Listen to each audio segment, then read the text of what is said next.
Hello everyone and welcome back to the ISC Guide. Today we will be doing part 3 of Unit 1 Sociology, which is Social Institutions का family वाला part. ठीक है, ये वाले part में you have a lot of head points. ठीक है, मतलब तुम्हें एक बड़ा टॉपिक है, उसके अंदर तुम्हें अलग अलग सब पॉइंट्स करने पड़ेंगे as we seen features and functions. तो वो सब तुम्हें बहुत सारे है ना. The structural changes in family, the functional changes in family, उसके रीजंस. तो ये सब बहुत सारे हैं.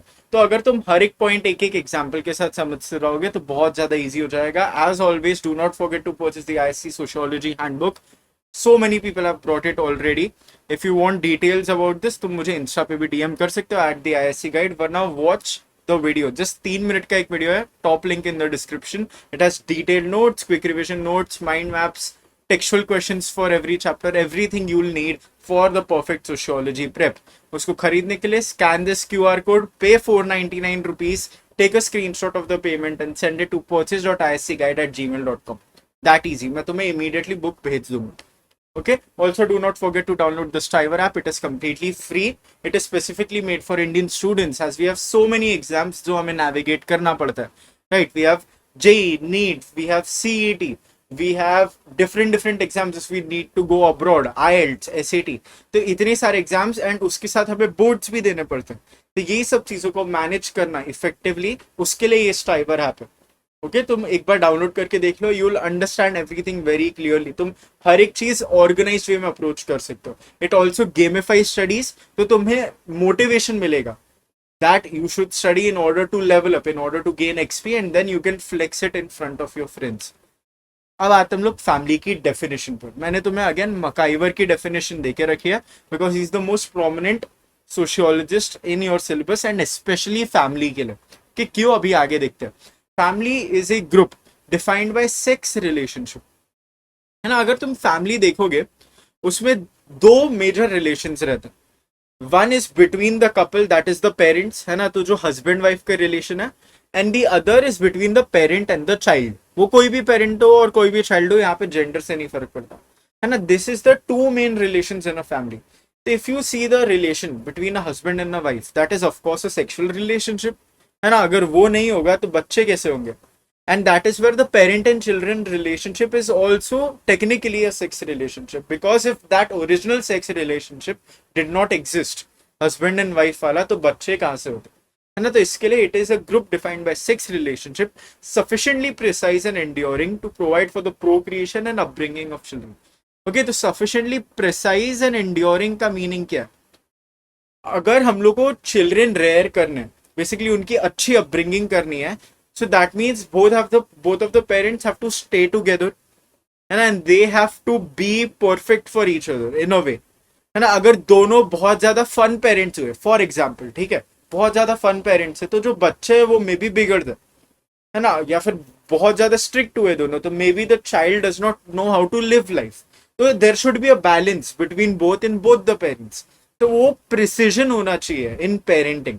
तो वो प्रिसीजन की बात हो रही है. एंड एंड्योरिंग मतलब लंबे टाइम के लिए चलता है. अगर शॉर्ट टाइम के लिए फैमिली है, देन उसके नेगेटिव इफेक्ट्स होते हैं ऑन अपब्रिंगिंग, है ना. To provide for the procreation, this is basically reproduction के लिए, बच्चे बनाने के लिए, एंड उनको अपब्रिंगिंग करने के लिए भी, in order to raise them.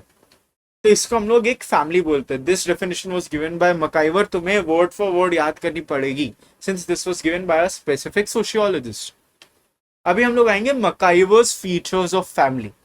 Okay, मैंने क्यों बोला था मकाइवर बहुत ज्यादा इंपॉर्टेंट है. ड्यू टू दिस तुम्हें मकाइवर के फीचर्स ही करने बोले हैं स्पेसिफिकली इन द सिलेबस. ये 7 मार्क के लिए आ सकते हैं. ओके, तो यहाँ पे टोटल तुम्हें कितने 8 दे के रखे. मैंने इसको एक न्यूमोनिक बना के दिया है, आर आर अंकल, है ना. उसके हिसाब से याद कर सकते हो. तो सबसे पहले आता है sense of responsibility among members. जितने भी लोग होते हैं एक फैमिली में, ऑफकोर्स फैमिली में इमोशंस बहुत ज्यादा प्रेवलेंट रहती है ना. You love each other, you care for each other, but at the same time there is a sense of responsibility. For example, parents का रहता है कि हम लोग को हमारे बच्चों को एक अच्छी अपब्रिंगिंग देनी है. We want to fulfil their wishes, है ना. We want to give them a good education. And वहीं पे बच्चों का भी देर आर सर्टेन रिस्पॉन्सिबिलिटीज, है ना. कि मतलब you have to respect your elders वगैरह वगैरह. At least that is what is expected in our society. Next आता है सोशल रेगुलेशन. ये थोड़ा गंदा कलर लिया मैंने. सोशल रेगुलेशन अगर तुम देखोगे, वी स्टडीड अबाउट नॉर्म्स, है ना, नॉर्म्स के अंदर अलग अलग नॉर्म्स वी सॉ जो लॉज रहते they are also kind of norm, है ना। We also know about mores and folkways, है ना, ये भी हम लोगों ने पढ़ा हुआ है ऑलरेडी 11th ग्रेड में। तो ये जो सोशल रेगुलेशन वाला पार्ट रहता है ये भी बहुत इंपॉर्टेंट रहता है फैमिली के लिए, क्योंकि तुम बचपन से कहाँ पे रहते हो, फैमिली में रहते हो। अगर तुम्हें फैमिली में बचपन से ये नहीं सिखाया, for example that you should wear clothes outside in your family, if that's accepted कि अरे ये तो बच्चा है नहीं पहनेगा कपड़े ज्यादा चलेगा, तो when you grow up you will have that same mindset ना। जब तुम एटलीस्ट पहली बार बाहर जाओगे, at least then you will have the same mindset कि यू नो मैं कुछ भी पहन के जाऊंगा चलेगा, ढंग के कपड़े क्यों पहनने हैं, है ना। तो that type of social regulation also exist. You can wear shabby clothes to a formal meeting, वो चलता है ना, there is no law against it, but socially acceptable नहीं है ना वो। तो इसके लिए सोशल रेगुलेशन में इंपॉर्टेंस रहती है, क्योंकि it helps us internalise norms. Then आता है universality, family is visible everywhere. तुम कहीं पे भी जाओ, कोई से भी रीजन में जाओ, कोई से भी टाइम में जाओ, family has always existed. If you go to the cavemen, इतना पुराने टाइम में जाओगे, still you will find family. Even if you go into animals, humans छोड़ो, एनिमल्स में भी जाओगे ना, there are certain groups that exist that you can characterize as a family. The mother stays with the, for example, the hen always stays with the chicklets, है ना। I think it's chicklets, I'm not sure क्या होता है। Okay, I think it's chicklets he. Okay, तो anyway, universality, it is available everywhere, and if you think about it, आज तक हमारे history में या फिर कोई भी साइंटिफिक पेपर ने इसका कोई ऑल्टरनेटिव नहीं दिया, है ना। There is no proper alternative available for this, कि ये जो इतनी इंपॉर्टेंट चीजें करता है, it provides us with the ability to explore the world, है ना। तो नॉर्म्स वॉर्म्स वगैरह सिखाता है, but at the same time it teaches us how to love, how to care, it teaches us humanity too. तो यूनिवर्सैलिटी इसका यहाँ पे हमें दिखता है। Then nuclear position, nuclear position तुम समझो, न्यूक्लियस क्या होता है। Okay, I hope you remember this, इतनी बायोलॉजी तो सबने पढ़ी ही है। न्यूक्लियस क्या होता है, that is basically the brain of the cell, है ना। तो न्यूक्लियर पोजीशन बेसिकली मींस एकदम टॉप प्रायोरिटी वाली पोजीशन है फैमिली की। वाई, क्योंकि इसमें जो हम लोग चीजें सीखते हैं वही हम लोग बाकी सारे ग्रुप्स में जाके करते हैं, है ना। यही हमें सोशलाइजेशन सिखाता है। Family is the primary group of socialization, है ना, 11th में हम लोगों ने पढ़ा है ऑलरेडी। तो family teaches us everything, as I already told you, from love to norms. तो ये न्यूक्लियर पोजीशन में एक्ट करता है, since even if you go out to our friends या फिर टू आवर वर्क प्लेस, वहां पे ये सारी चीजें, हमारी क्वालिटीज, हमारे वैल्यूज जो हम लोगों ने बचपन में सीखे, they are still visible. Then आता है परसिस्टेंस इन चेंज। फैमिली अगर तुम देखोगे ना, यहाँ पे तुम्हें इंपॉर्टेंट चीज है, ठीक है, I have taken all these points from your social anthropology book.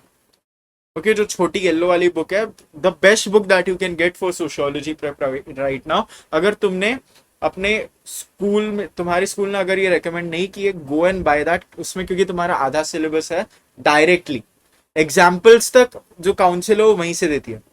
Okay, तो इसके लिए सोशल एंथ्रोपोलॉजी करके एक बुक है, वो जाके ले लेना। परसिस्टेंस इन चेंज, देखो यहाँ पे तुम्हें एक डिस्टिंक्शन समझना इंपॉर्टेंट है between an institution and an association, है ना। हम लोगों ने ये ऑलरेडी पढ़ा हुआ है, तो आई डोंट थिंक ज्यादा एक्सप्लेन करने की जरूरत रहेगी, 11th में ये था। ओके, तो बेसिकली बट तुम्हें क्या समझना है, एज एन इंस्टीट्यूशन, एक सोशल इंस्टीट्यूशन क्या होता है ना। वापस रिमाइंड करो डेफिनेशन क्या है उसकी, है ना। तो social institution and an association, association is people coming together, right, but institution क्या है, these are the rules that are characteristic of a group, है ना। तुम ऐसे करके समझ सकते हो उसको। तो दैट इंस्टीट्यूशन वाला part remains the same throughout time, है ना। That is more or less permanent, कि there are a few people that live together, that care for each other and have certain responsibilities, है ना। जो हम लोगों ने definition देखी, it is a sexual relationship that is there for procreation and upbringing of children. That is what, that is family as an institution. But अगर as an association देखोगे, है ना, what are the proper members of the family? That has always changed. अगर तुम पहले देखोगे, earlier we used to live in joint families, ना, जहाँ पे दादा दादी चाचा चाची सब साथ में रहते थे। But now nuclear families are more prominent. So that association वाला part has changed. Family does change in composition and structure, but उसका जो institutional rules वगैरह है वो इतना change नहीं होता। नेक्स्ट आता है limited size, the family smaller in size as it is a primary group and और इट इज लिमिटेड, कोई भी आके ज्वाइन नहीं कर सकता। अगर तुम अपने वर्क प्लेस पे देखोगे कोई भी आके ज्वाइन कर सकता है ना, इफ द नीड अराइजेस। अगर तुम अपने फ्रेंड ग्रुप में देखोगे anybody can come and join, है ना। If you think they are cool and vibe check pass करते हैं तो they can come and join of course. तो वो जो लिमिटेड साइज वाला पार्ट है that stays with the family, that is a characteristic feature of family. Then आता है इमोशनल बेसिस, जो बॉन्ड्स एग्जिस्ट करते हैं between family members, they are made up of love, care and अगर तुम mother and सन या फिर मदर एंड डॉटर का बॉन्ड देखोगे तो देर इज अ मटर्नल इंस्टिंक्ट, है ना, मटर्नल अफेक्शन। तो ये सारी चीजें भी एग्जिस्ट करती है between each other in a family.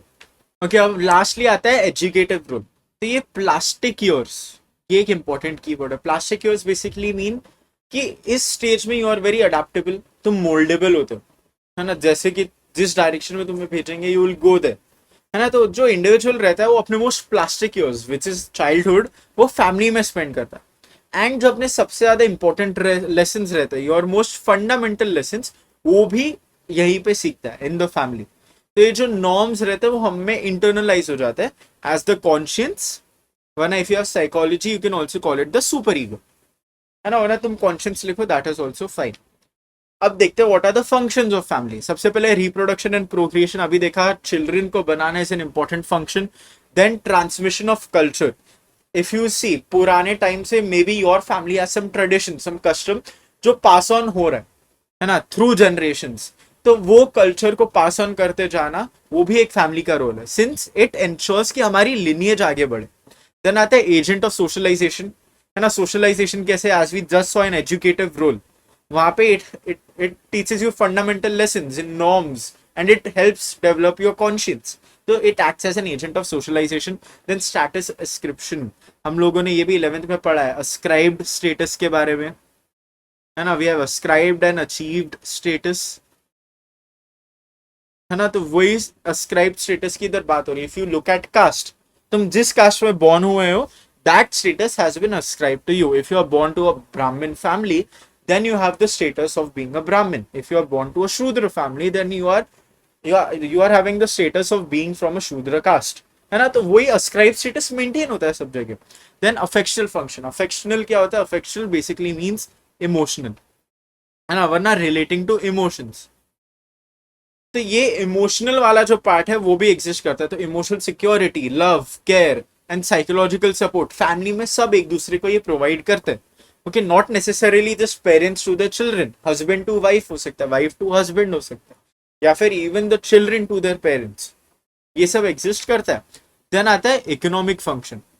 Economic function क्या है, economic function would be if the husband and wife both are working, है ना। तो यहाँ पे क्या हो जाता है, जो एक प्रेशर रहता है द मॉनेटरी प्रेशर वो कम हो जाता है ना। Even if the children are working, तो सभी पैसे लेके आ रहे हैं तो they can afford a better life style.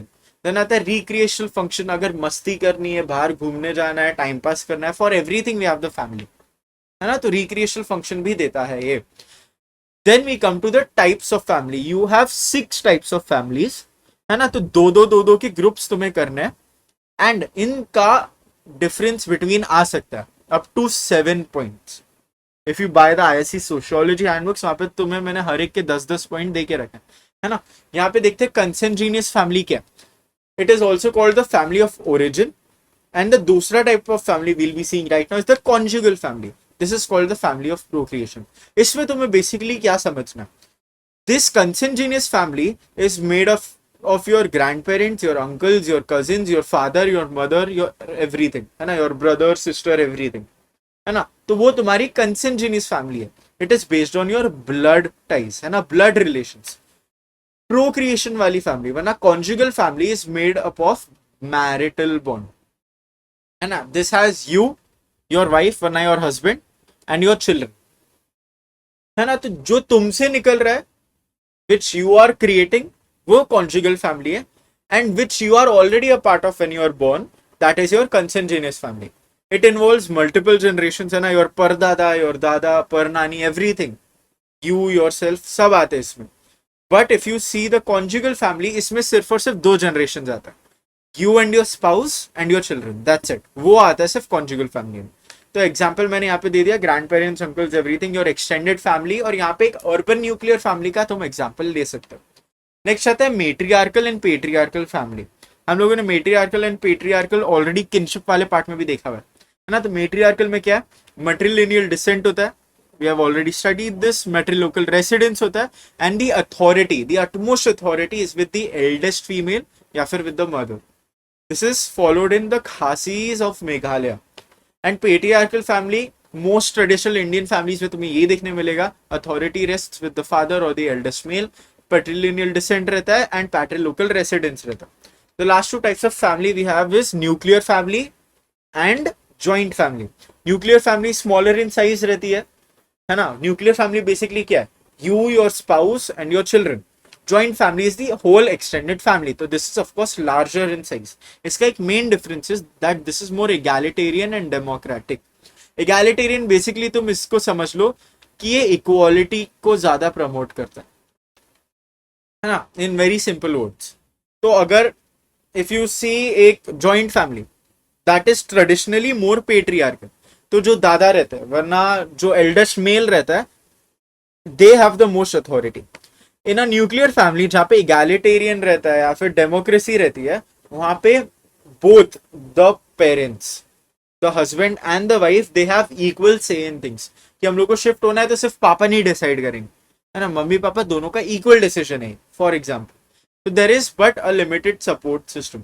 अगर कोई फाइनेंशियल क्राइसिस आ गई, the only two persons that they can depend on is each other, है ना, husband and wife, that is it. But तुम जॉइंट फैमिली देखो, अगर एक वाला का जॉब चला गया, है ना, तो the rest of the people are still earning, तो एटलीस्ट खाने का कुछ वांदे नहीं होंगे, मतलब there will be no problem to the shelter, है ना, तो ये सब चीजें मेंटेन रहेंगी।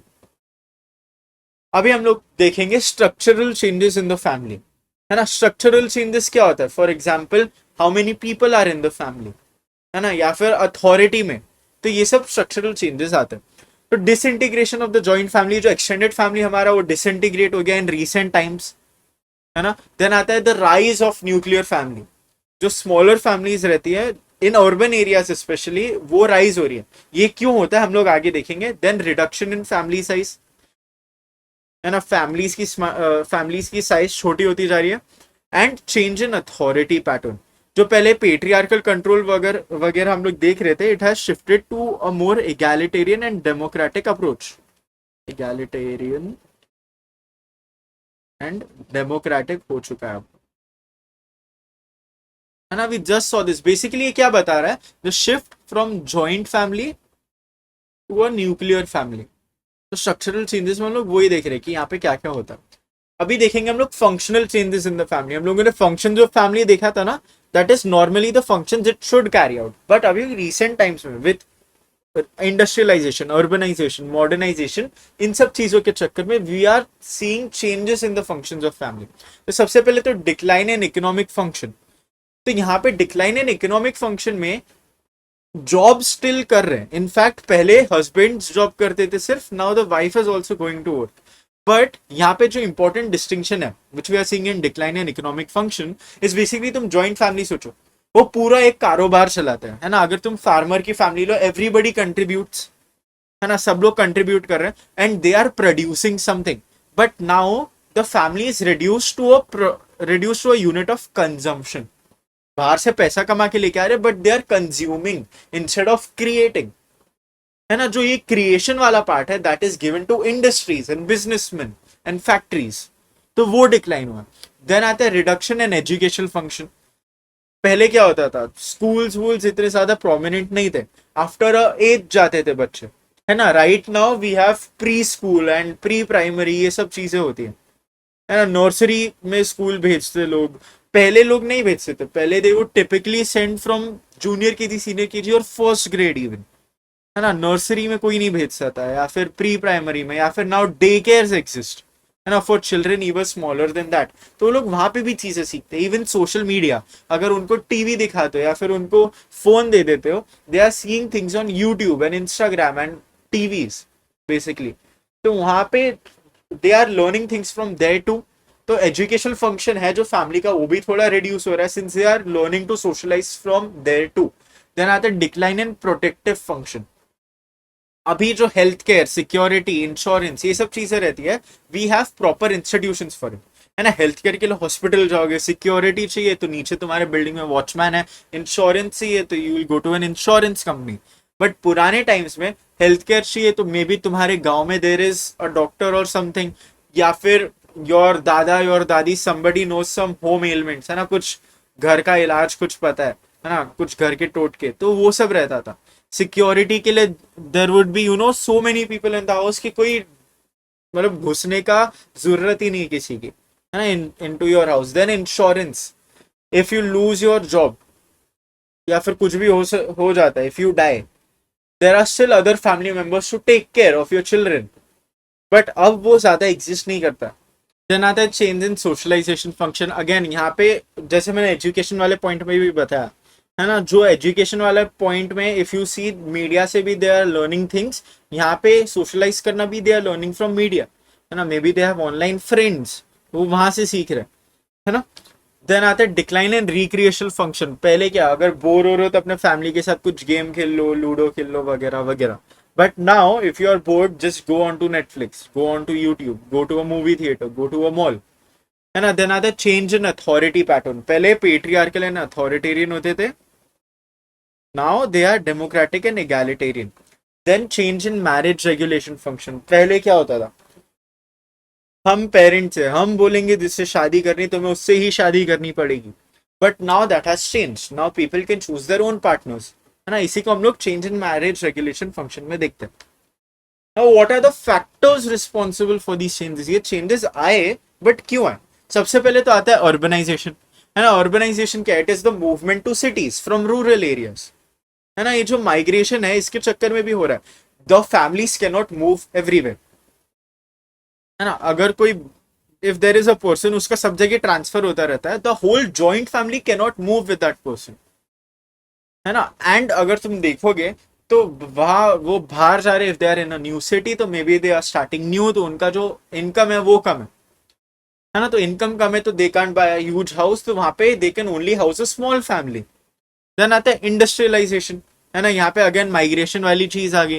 Then education and individualism. People जो एजुकेटेड यूथ रहते हैं especially, they prefer independence and personal choice. अगर you are somebody from a joint family, वहां पे still there will be some restrictions. If you are going to do something big, सबसे पूछना पड़ता है ना। Especially if you see for example the marriage regulation function, अभी भी थोड़े फैमिलीज में वो एग्जिस्ट करता है कि मतलब तुम चूज कर सकते हो, बट हमसे एक बार पूछना पड़ेगा कि ये सही है कि नहीं, है ना। In some families I have seen it exist that way to.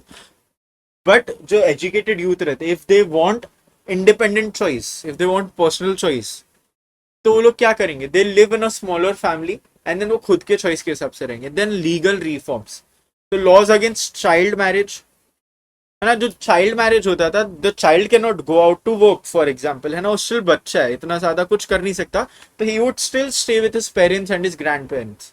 तो जॉइंट फैमिली में आ जाते थे एंड जॉइंट फैमिली का साइज इंक्रीज होता था, है ना। And people can also choose their own life partners now.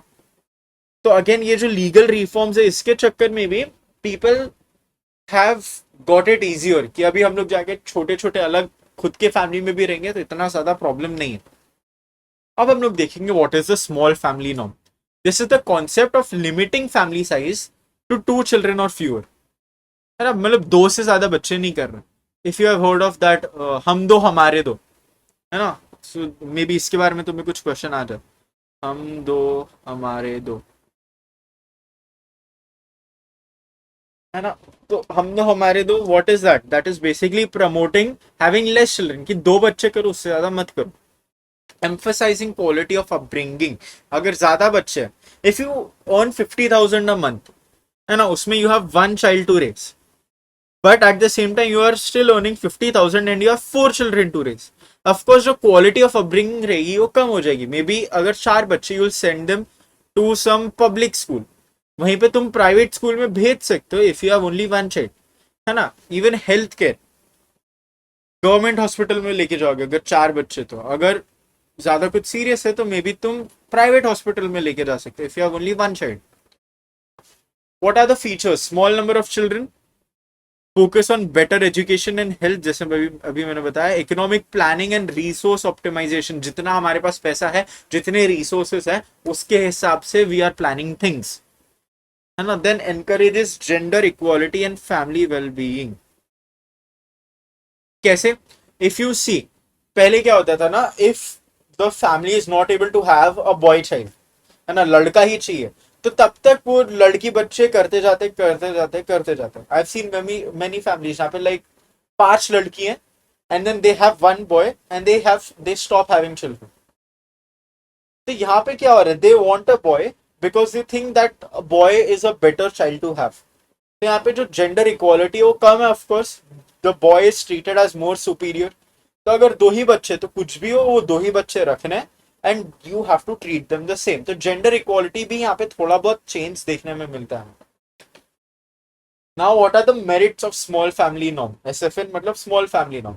Better economic stability, है ना। अगर for example everybody got COVID for example during the quarantine, तो उसका कितना खर्चा आता है ना, for example. Then more attention and resources for child, इतने सारे बच्चे तो अटेंशन देना and then providing them with what they want, वो डिफिकल्ट हो जाता है। Improved health and educational outcomes, जैसे डिस्कस किया, and it also reduces population pressure on society, है ना। ऑलरेडी इंडिया इतना ज्यादा हमारा पॉपुलेशन है, राइट, तो ये जो पॉपुलेशन प्रेशर है वो भी कम होता है। So that was it for this chapter. बहुत लंबा चैप्टर है, आई नो, बट बहुत ज्यादा इंपॉर्टेंट चैप्टर है। Each and everything can be asked from this chapter, तो ये बिल्कुल भी स्किप मत करना। इसको पूरा चैप्टर इतना अच्छे से करके जाना कि कोई तुम्हारी टीचर कहीं पे मार्क्स ना काट पाए। Even if you do just this chapter and ऊपर से कोई दूसरे चैप्टर पढ़ के चले जाओगे ना, you will still pass, honestly बोल रहा हूँ, बोर्ड्स में, है ना। क्योंकि कुछ 20 मार्क्स है तो सिर्फ यही चैप्टर आएगा तुम्हें, उसके ऊपर से तुम बाकी सारे चैप्टर्स थोड़ा थोड़ा करके जाओगे, तो 10-15 मार्क्स का भी अगर लिख लोगे तो दैट इज 35। ये इतना ज्यादा इंपॉर्टेंट चैप्टर है, please try to understand that. और अगर ये चैप्टर तुम्हारा वीक है तो तुम्हारा जो 70 on 70 आ सकता है, उससे तुम्हारे 50 के भी डाउट हो जाएंगे। So once again, do not forget to buy the IC sociology handbook, do not forget to download the Striver app, do not forget to join the WhatsApp channel जहाँ पे सारे notes are available for free. Do not forget to join the Discord server जहाँ पे तुम सब एक साथ interact कर सकते हो. And always, if you have any doubts, feel free to reach out to me on Instagram at the ISC Guide, वरना in the YouTube comments. All the best if you have your exam tomorrow, and bye bye.